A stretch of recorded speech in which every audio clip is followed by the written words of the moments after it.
All right, guys, and there is the last Rogues equipment crate that we need to complete the full set.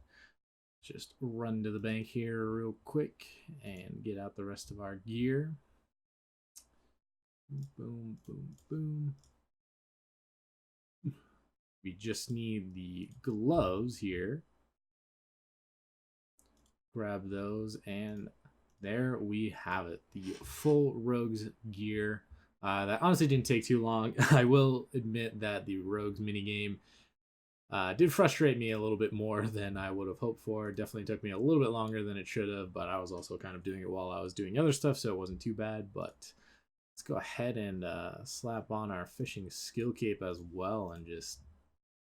Oh, yeah. Oh, look at that early Ironman fashion scape. That's what you like to see.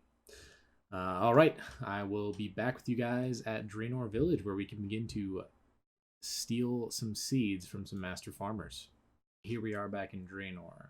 So, like I said, in my calculations, I estimate it'll take me about 4 to 4.5 hours or so of thieving these master farmers in order to get from 50 to 60. And according to some calculators, it looks like it's going to be around 3,968 thieves of master farmers in order to reach that level. So we're going to get a good amount of seeds. I plan on keeping all of them. Yeah, I'm not going to be dropping anything while I do this, because I'd like to see it just be kind of fun to price check everything at the end and see exactly what we get from all these master farmers. So yeah, let's get into it. So unfortunately, I just missed it, but we did actually hit our first thieving level. We got 51 thieving, and that actually gave us a total level of 650, which is a pretty cool achievement so far. Yeah, also this is like my third inventory that I'm working on of seeds before I bank, and I've already gotten 8 Ranarr seeds, which I think is absolutely ridiculous. I know they have like a super rare drop rate, so that's like awesome that we already have 8 of them. I can't wait to see how many we end with at the end of these 10 levels.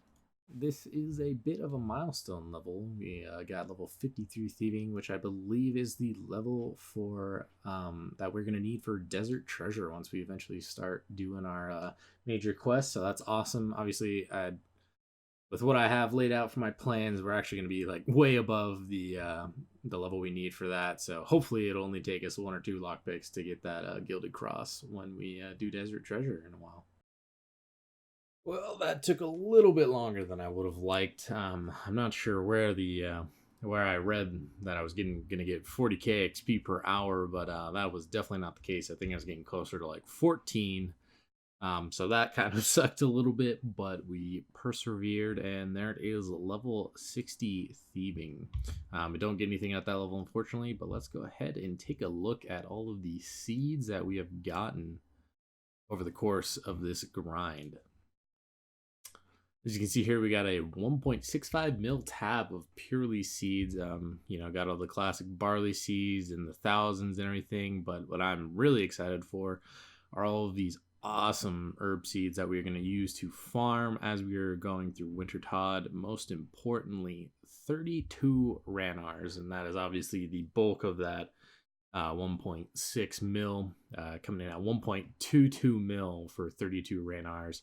We also got 6 Snapdragons, so that'll be nice for later on as well, but mostly excited for those Ranarrs right now.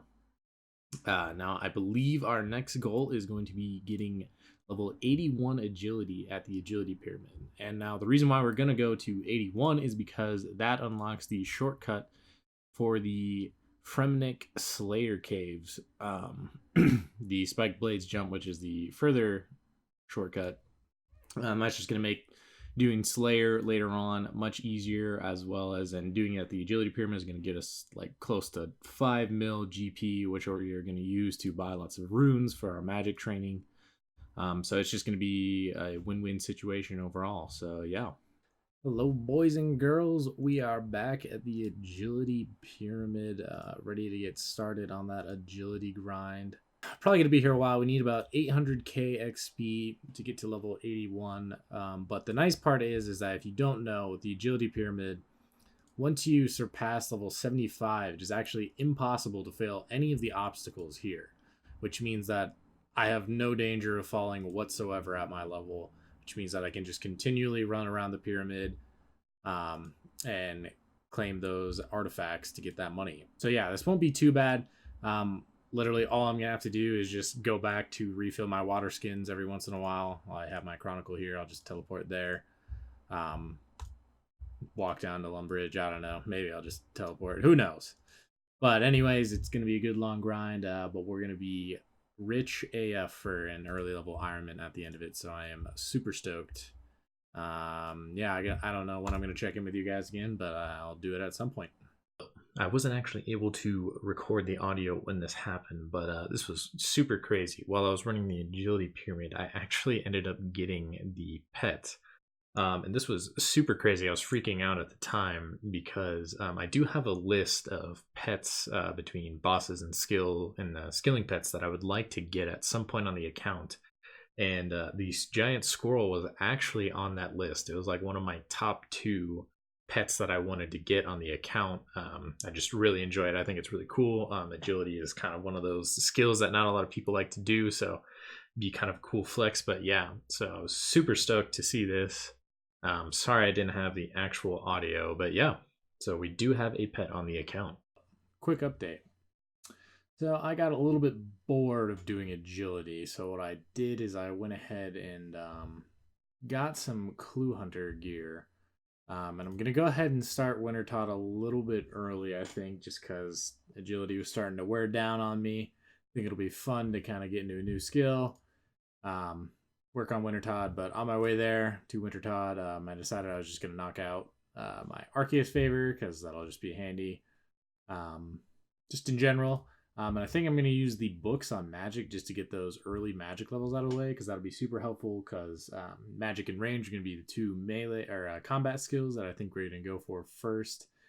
So yeah, I'll probably use the books that I get from this on magic to get some of those early levels out of the way. So yeah, check back in with you guys once we're about to begin Wintertot. We have completed a 50% Arceus favor, so I'm going to go ahead and turn in all of these books of arcane knowledge and see what we get. Hopefully we'll get to like level 2 or 3 magic. There is a level 6, no unlocks there, and the last one. Alright, cool. So that first 50% Arceus favor got us all the way to a level 6 magic.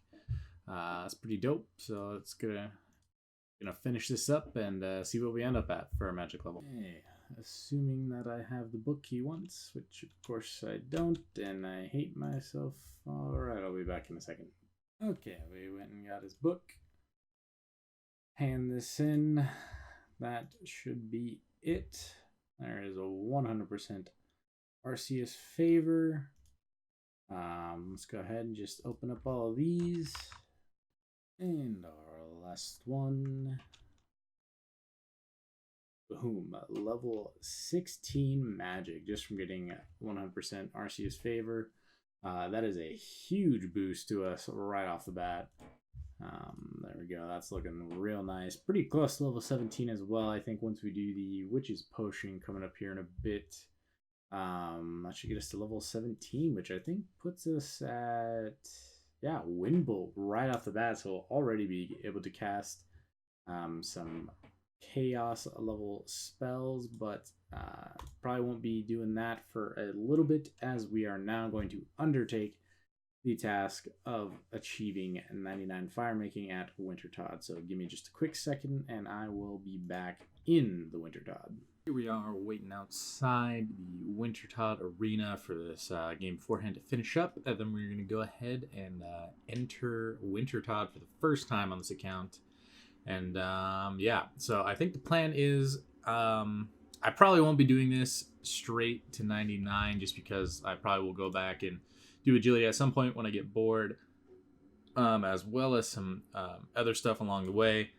99 is obviously a fairly long grind, so we may take a couple of breaks here and there, but I plan on keeping the crates just because I know I'd like to get up my herb lore level and farming level before I open up a lot of them. So yeah, I'll go ahead and check back in with you guys at some point on this grind. Okay, so We are about 170k away from hitting 85 fire making here at Wintertodd, so I figured this would be a good point to kind of talk to you guys about a couple of things, as well as just kind of explain what I've been doing.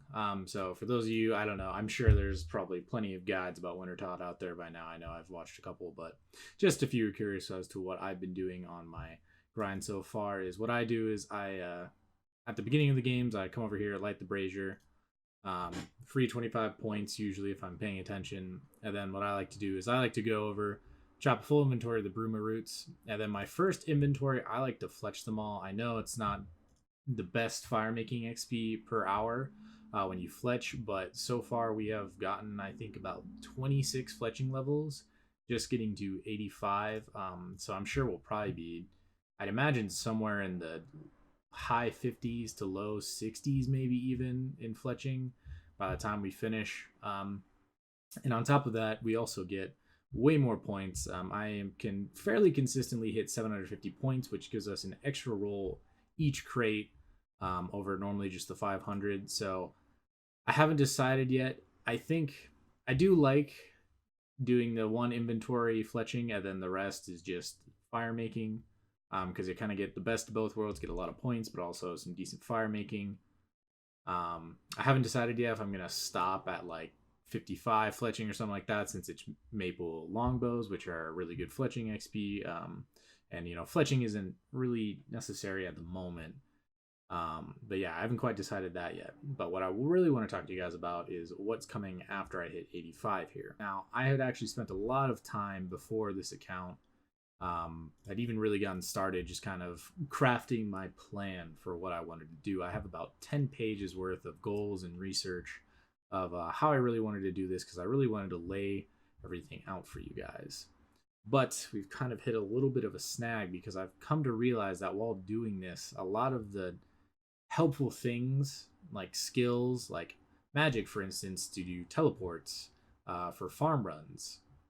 I said that I wanted to be farming all of the seeds that I got from thieving master farmers while doing Wintertodd, but because I have such a low magic level, it's a little harder to teleport around places and make those farm runs efficient enough to warrant leaving here, since at the moment I don't have any games necklaces. So getting back to here is a little bit of a pain in the butt. What I think I might do is, part of the reason why I haven't trained my magic up to this point is because I didn't want any hit points levels while I was doing Wintertodd. But while doing the RCS favor, I realized that I could get to 45 magic without getting any HP XP. And I did the math out, and it'll take me about 182 books from the library to get from 16 to 45 magic, which will unlock the Camelot teleport, which will bring us closer to Catherby and that herb patch. And I think that will kind of unlock 3 consistent. We can teleport to the tithe farm and get the herb patch there. There's the one in Catherby, obviously, and then there's one other one. Oh, the one in Ardone. Those 3 I could probably get to kind of efficiently. So I think if I can get at least 3 patches up, I think it'd be worth it. So I think what I'm going to do is, after I get 85 here, I'm going to go ahead, get to 45 magic through the RCS library. And then after that, what I'm going to go ahead and do is, if you remember, I got about 3.5k planks from outside the Barbarian Assault, and which is enough to get us up to level 50 construction. And while this isn't really important at the moment, I think, it's just sitting there in my bank. I figure we might as well do it. So we'll go ahead and get 50 construction real quick as well. And then I think I haven't quite decided yet if I'm going to go back and finish off 81 agility before I come back for 99. I might go back and get like 92 fire making or something like that, and then finish off 81 before settling in for the long 99 grind. But yeah, I haven't quite decided. So I think moving forward from here, what the plan is going to be is 85 fire making, get to 45 magic, start farm runs to get up that farming level and herb lore level as well. And then either agility or coming back to fire making until 92, which is the halfway point to 99. So as that comes up, I will go ahead and keep you guys updated on what I decide to do.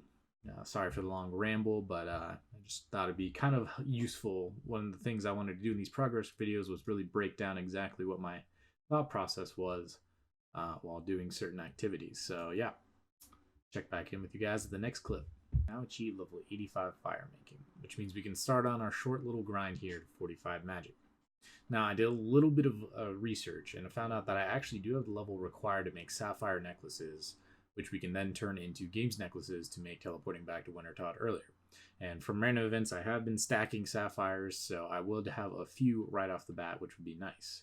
However, as you can see, we don't actually have 40 mining or smithing to effectively get gold bars. So I did the math, and after doing the Knight's Sword, I would actually have level 30 smithing. And with this, I could now smith iron knives. And it would take me 637 iron bars, making them into iron knives in order to achieve level 40 smithing, which we could then smith gold bars.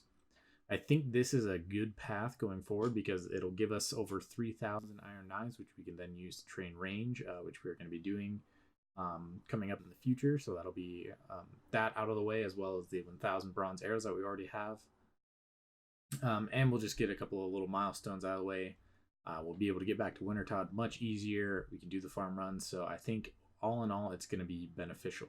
Here's our first inventory books, not quite full, but I figured this would be a good starting point. And just looking at this, man, I feel like settled just opening up all the XP tomes from that mini game. But let's go ahead and start getting some of this XP. I just noticed this kind of cool, but a total level of 750 was achieved with level 21 magic there. That's pretty cool to see. Just another 250 until we get that nice 1,000 total level milestone. And there is level 25 magic, which is actually the first kind of milestone, getting to 45, because that unlocks the teleport to Varrock, which is going to be super helpful. I know we had the Chronicle already, which gets us kind of close, but this is going to be much more efficient when we need to teleport to Varrock in the future. Another milestone level, we can now teleport to Lumbridge. And I believe here in a couple of levels, we're also going to unlock Telegrab, which is going to be very handy in the future as well. I think we're going to use that in a couple of quests coming up, so that'll be another good unlock. We have just hit level 37, which is probably the second best level we're going to get here, because this unlocks the teleport to Falador. Aside from the actual teleport to Camelot, this is actually probably going to be the best thing we unlock. Getting to 45, purely because pretty much all these other areas that we're going to go to for these farm runs, we did have some way of getting there quicker, but with Falador, I can't really think of any teleports that we would have unlocked that would have allowed us for quick access to Falador. I know it won't be necessarily important to the farm runs, but Falador is going to be really handy for getting just over to that area in general, so that's a really good unlock. I didn't realize that level 40 was such a big level, but we can now actually also teleport to our house once we start construction, so that'll be really handy once we get our house all nice and built and get some teleportation portals, and as well as being able to wear Mystic. I don't know if I'll be buying Mystic per se, at least not anytime soon, just because I know the cost is pretty hefty to just buy it. So I think what I might do in the meantime is I honestly might just kill some lizardmen and get some Xertian robes, because I believe I can make the full set of that. So that'll be kind of some cheap starter gear for magic training. But I haven't decided yet, so yeah. There is level 43 magic, which is actually another good little milestone, because we can now cast Superheat item. I haven't decided yet. I was debating with the upcoming little smithing grind and making the iron bars. Since it's only a 50% chance if I use them on a furnace and I can't make rings of forging yet, I was debating whether or not I would use a superheat item. I would just have to buy the nature rune, so that's kind of what keeping me from doing that. So yeah, I might end up using this pretty soon, but I guess we'll see. And here we are, level 45, so we have now hit our goal, and we can teleport to Camelot. That's going to be a very nice teleport to have moving forward. Looks like I think I actually or overestimated the amount of books. I think I didn't account for the overlap in levels. So that was nice. Didn't take quite as long as I thought it would take. Definitely not the most fun way to get your magic up, but also not bad, especially when you don't want hit points. I could definitely see this being a decent way in the future to get up my magic a little bit as well if I don't want to get my hit points up for whatever reason. But I mean, since I plan on finishing Winter Todd fairly soon, I doubt that'll be an issue. But now that we have reached 45 magic, I think our next goal is going to be to go ahead and knock 50 construction out of the way. So let's go ahead and get that done. Actually, before we do construction, I thought it'd be a good idea to buy some pineapples, considering we are going to have to make some super compost for our upcoming farming training. So I figured I'd go ahead and just buy the pineapples now. And yeah, get those started going. So by the time we are done with construction, we can just go ahead and get started on our farming.